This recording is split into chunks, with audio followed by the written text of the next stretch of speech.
দেশে দিন দিন উগ্র হিন্দুদের অত্যাচার বেড়েই যাচ্ছে। অত্যন্ত জঘন্যতম একটি ঘটনা আপনাদের সাথে শেয়ার করব। আর ঘটনাটি ঘটেছে বাংলাদেশের নাটোর জেলায়।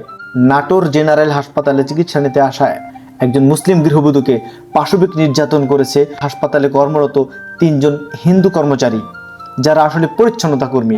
তাদের একজন হচ্ছে অমিত, দ্বিতীয়জন অনিল এবং পরের জন হচ্ছে প্রাঙ্গণ। এই পাশবিক নির্যাতন চলাকালীন পুরো সময়টা আবার তারা মোবাইল ফোনে ভিডিও করে রেখেছে। তারপর ওই মহিলাকে হুমকি দিয়েছে, যদি সে মুখ খুলে অর্থাৎ এই ঘটনাটি কারো কাছে বলে দেয় তাহলে তারা অনলাইনে এই ভিডিওটি ছড়িয়ে দেবে। এত বড় সাহস তারা কি করে পায়? ওই পাশবিক নির্যাতনের শিকার মুসলিম মেয়েটির পরিবার মামলা করলে তিনজন হিন্দু ধর্ষককে পুলিশ গ্রেপ্তার করে। শহরের বিভিন্ন এলাকায় অভিযান চালিয়ে তাদেরকে গ্রেপ্তার করা হয়েছে। তবে অত্যন্ত জঘন্য বিষয় কি জানেন, গ্রেপ্তার করার পর যখন তাদেরকে পুলিশ ক্যামেরার সামনে হাজির করে, তার তিনজনই খুব হাস্যোজ্জ্বল মুখে ছিলেন। অর্থাৎ তারা জানেন যে তাদেরকে দেশে গ্রেপ্তার করে কিছুই করতে পারবে না, তারা কোনো না কোনোভাবে বের হয়ে যাবে। তাদের এত পাওয়ার দেশে। আসুন আমরা মামলার এজাহারে কি আছে সেটা একটু জেনে নিই। মামলার এজাহার সূত্রে জানা যায়, ভুক্তভোগী নারীর 2 বছর বয়সী শিশুকন্যা অসুস্থ হয়ে পড়ায় গত 5 জুন তাকে নাটোর 250 শয্যার জেনারেল হাসপাতালে ভর্তি করা হয়। 8 জুন সকাল 10টায় শিশুটির বাবা হাসপাতালে স্ত্রী সন্তানের খোঁজ নিতে এসে দেখেন তারা কেউ সেখানে নেই। তিনি খোঁজাখুঁজি শুরু করেন।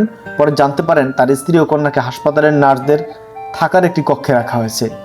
সেখানে গিয়ে তিনি দেখেন একটি বেডে তার স্ত্রী মেয়েকে নিয়ে শুয়ে আছেন। এ সময় তার স্ত্রী বলেন, 7 জুন সকাল 10টায় শিশুর জন্য ওষুধ নিতে হাসপাতালের স্টাফ পরিচয়ে পরিচ্ছন্নতা কর্মী অমিত তাকে ডাকতে আসেন। সন্তানকে রেখে তিনি পরিচ্ছন্নতা কর্মী অমিতের সঙ্গে হাসপাতালের 6ষ্ঠ তলায় গেলে সেখানে অনিল ও প্রাঙ্গণ নামে 2 পরিচ্ছন্নতা কর্মীর সহায়তায় অমিত তাকে পাশবিক নির্যাতন করে। পুরো ঘটনার ভিডিও ধারণ করে অনিল ও প্রাঙ্গণ। এই পাশবিক নির্যাতনের ঘটনা জানালে ভিডিওটি সামাজিক যোগাযোগ মাধ্যমে ছড়িয়ে দেওয়ার হুমকিও দেয়।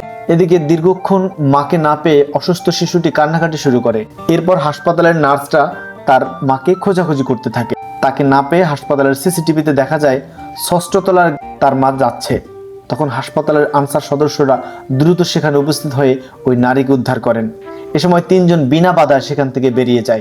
ভুক্তভোগী নারী বলেন, অমিত আমাকে পাশবিক নির্যাতন করেছে, বাকি 2 জন ভিডিও করেছে মোবাইলে।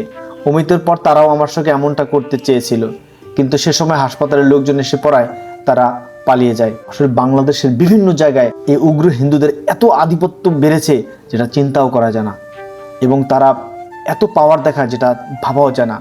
দর্শক, আপনারা এই 3 উগ্র হিন্দুর কি ধরনের শাস্তি প্রত্যাশা করেন লিখে দিতে পারেন কমেন্ট বক্সে।